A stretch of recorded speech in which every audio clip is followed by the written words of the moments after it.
Si Boeing na ang bahala sa 14 Marines.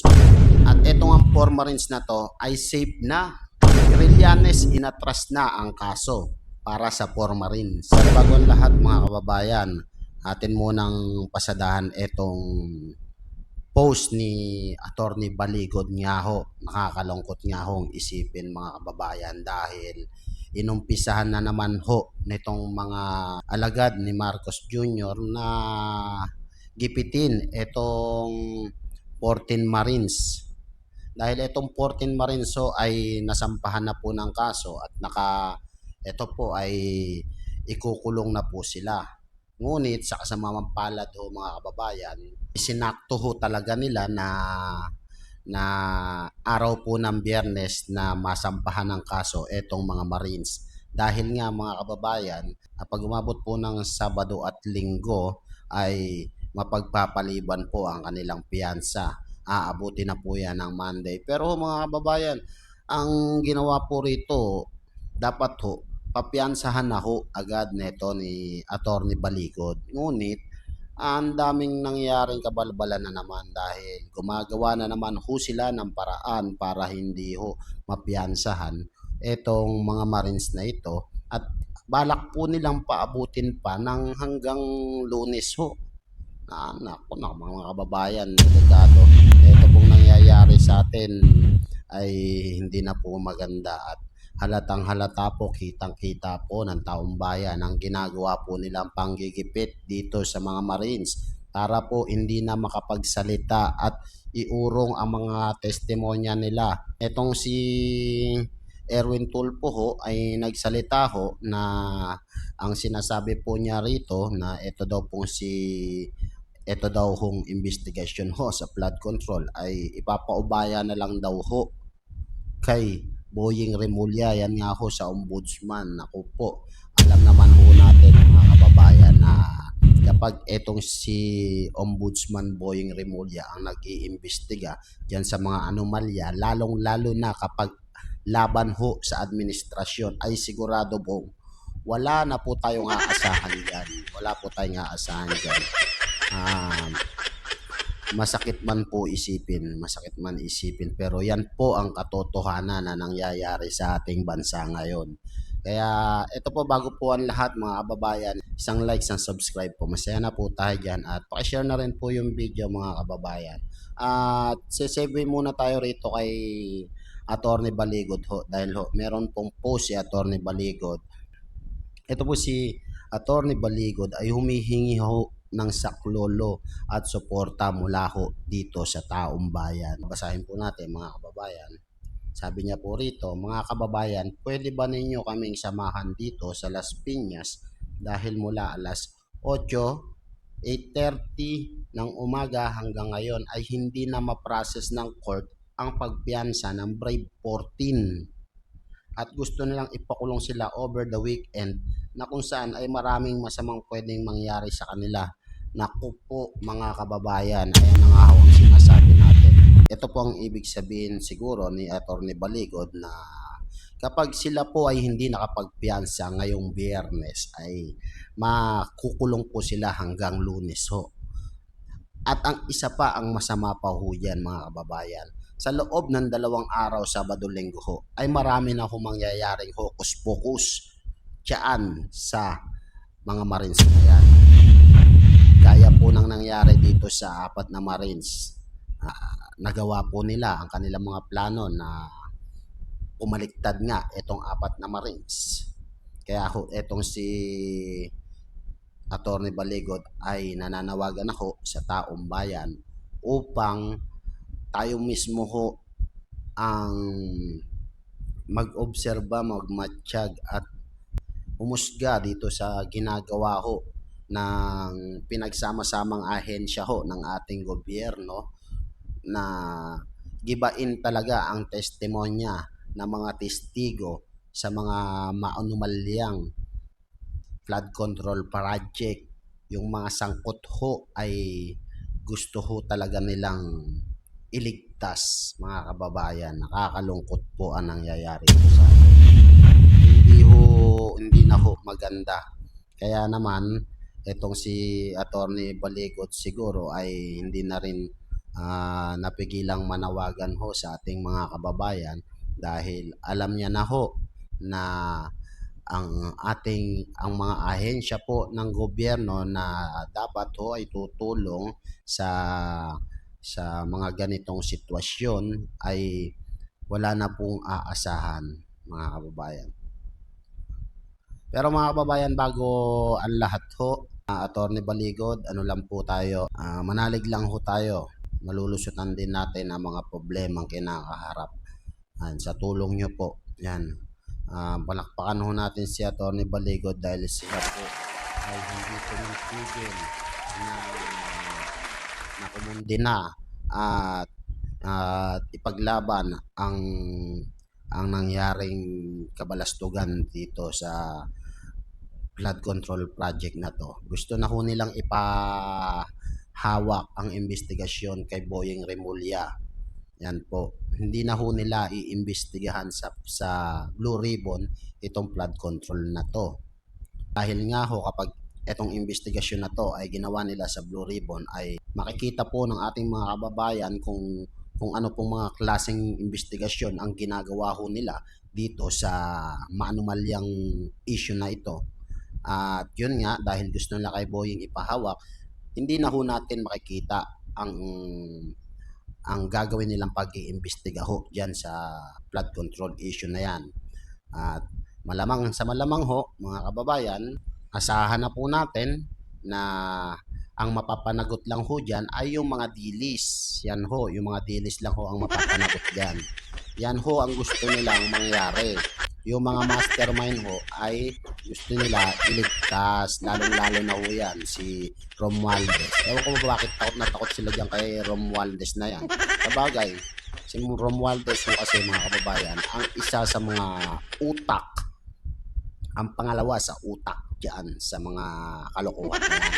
Kaya naman ho, kapag nabiin po nila itong si Romualdez, ay laglag ho pati si Marcos Jr., mga kababayan. Laglag ho pati itong si Lisa Marcos.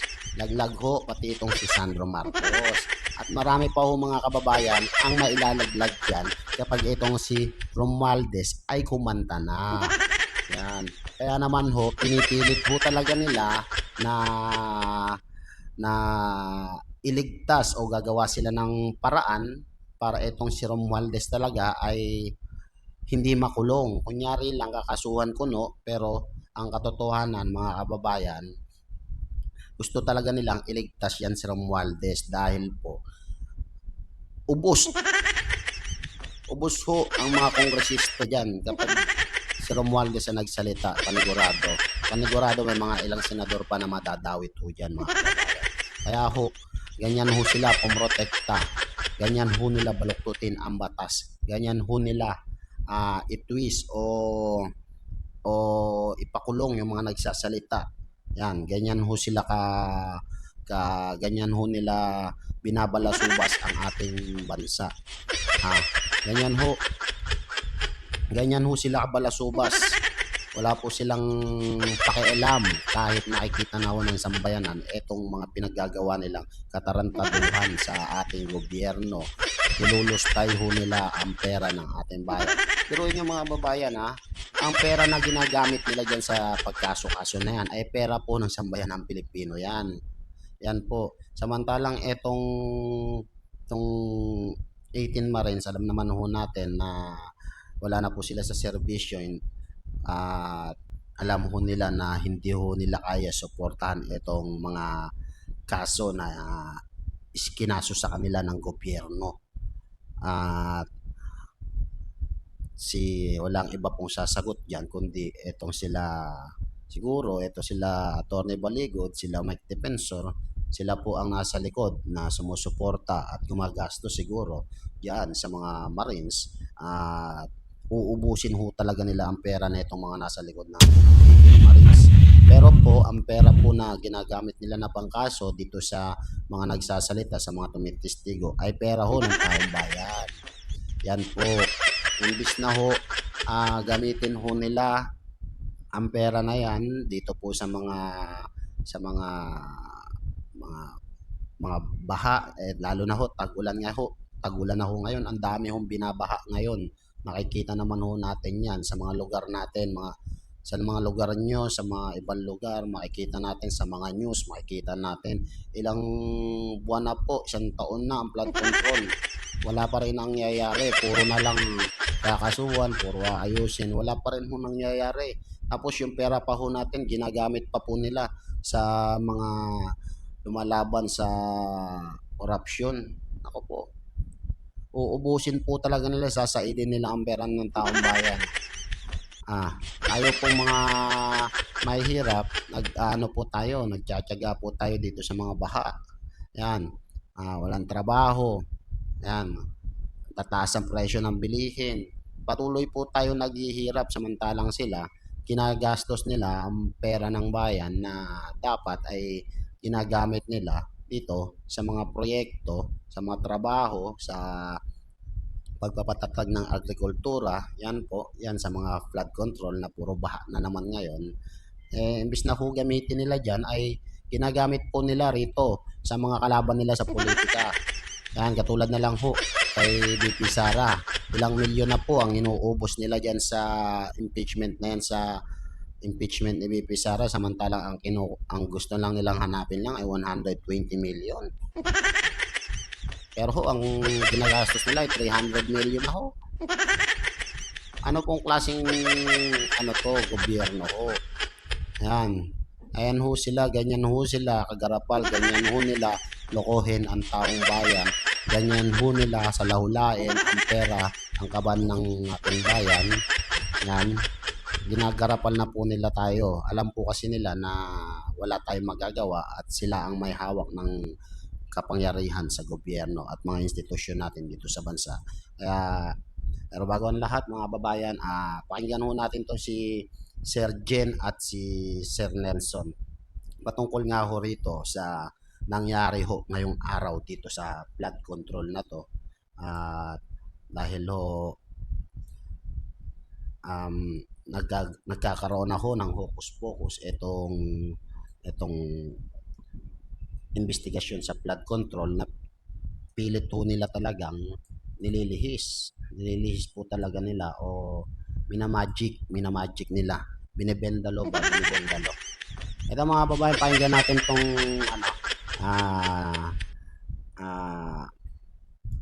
panayam nila Sir Jen at Sir Nelson. Sayang mga babayan, unan dito ho si Senator Marcoleta. Naku po, iinit na naman ang mga tumbong na itong mga nayupak na to. Kaso wala pa po at sa mga hindi pa nga po pala nakakalam, sa Monday na po magsisimula yung hearing ni Senator Marcoleta. Yan, sana po pagdasal po natin si Senator Marcoleta at makabalik na po siya sa saganang mamamayan at yan po sa Senado. Yan. At pakinggan na po natin mga kababayan. I-restitution agad dyan. Yun. Singilan ka agad. Restitution agad dyan. Oho. Ang akin lang pangamba, Mukhang na definite na yung sagot ni Senador Erwin Tulfo. Ang pangamba ko nga lang, hindi na natin malalaman, di ba? Maghihintay na lang tayo kung sinong papailan ng kaso. Ito ho kasi yung sinabi ho ni Senator Erwin Tulfo. Si Erwin Tulfo. Ito, minsan, alam niyo po, minsan, masama man ho sa pandinig na binabastos, parang bastos po ang pananalita natin sa ilang mga senador, sa ilang kongresista ho natin. Dahil ho, binabalasubas po nila tayo Binabalasubas po nila tayo. Dito na lang po tayo makakabawi sa mga pananalita dahil po yung boses po natin ay hindi po nila pinapakinggan. Kaya ho, kahit paano makabawi man lang tayo. Dito, katulad na lang nito si Erwin Tuplok. Sinabi po kasi dito ni Erwin Tuplok na itong si Boyeng Remulla na lang daw ho ang mag-iimbestiga dyan sa flood control. Hindi na raw ho makikialam ang Senado. Ayaw na nila makialam.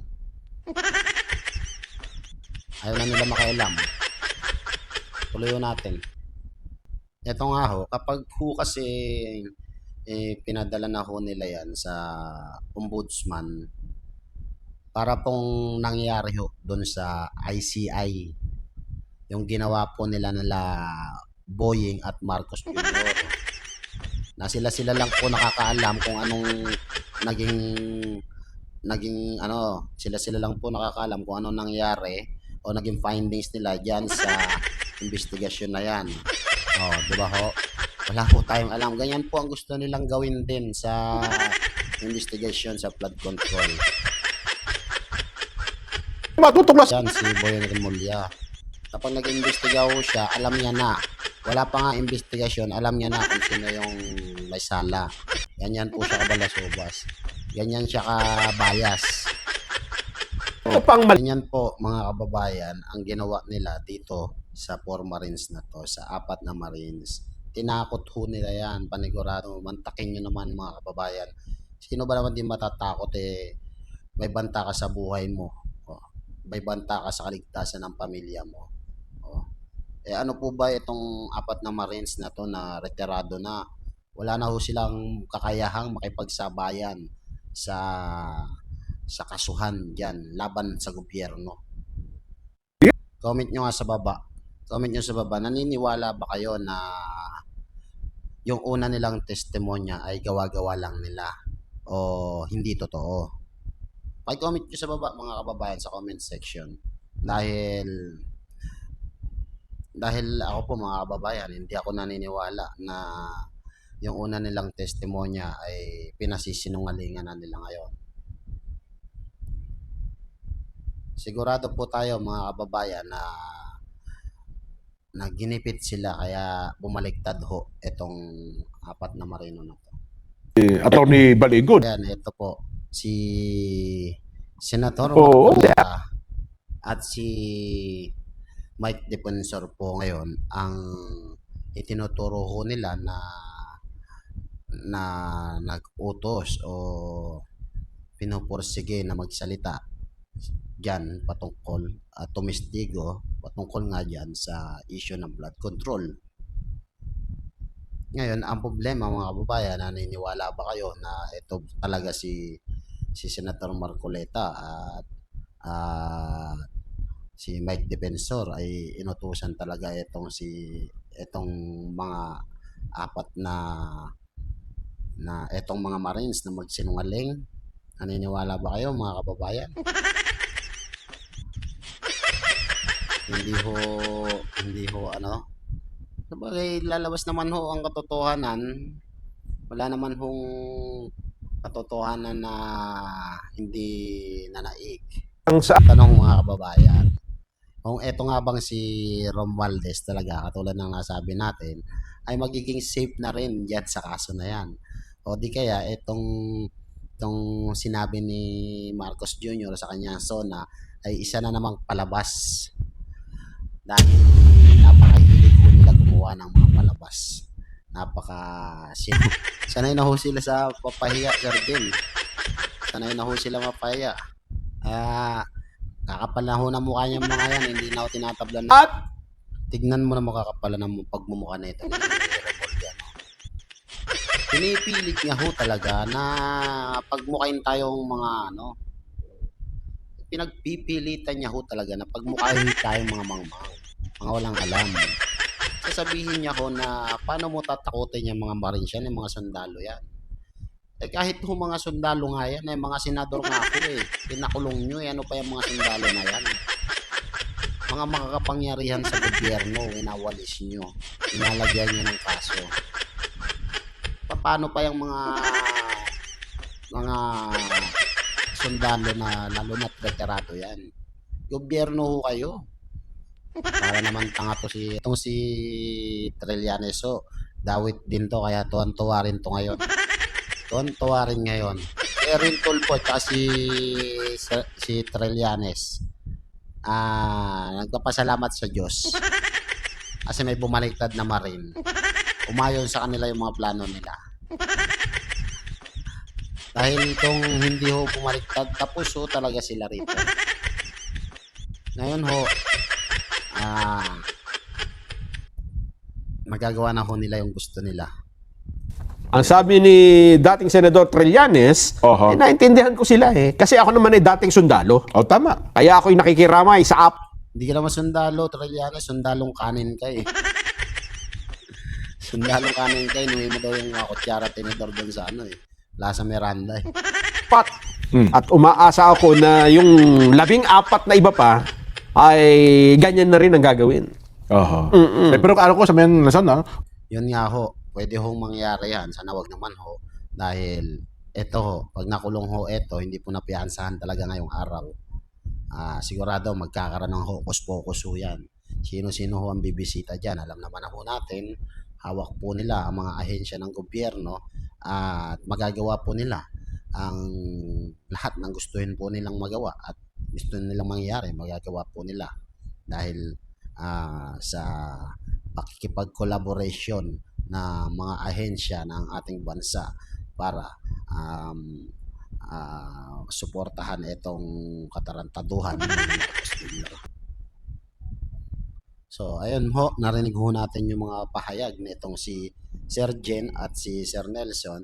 Ito nga, alam na, kahit ganun nga ho, dinadaan lang rin ho nila sa biro, pero kahit tayo ho, tayong mga Pilipino ay bisit na po sa nangyayaring ito.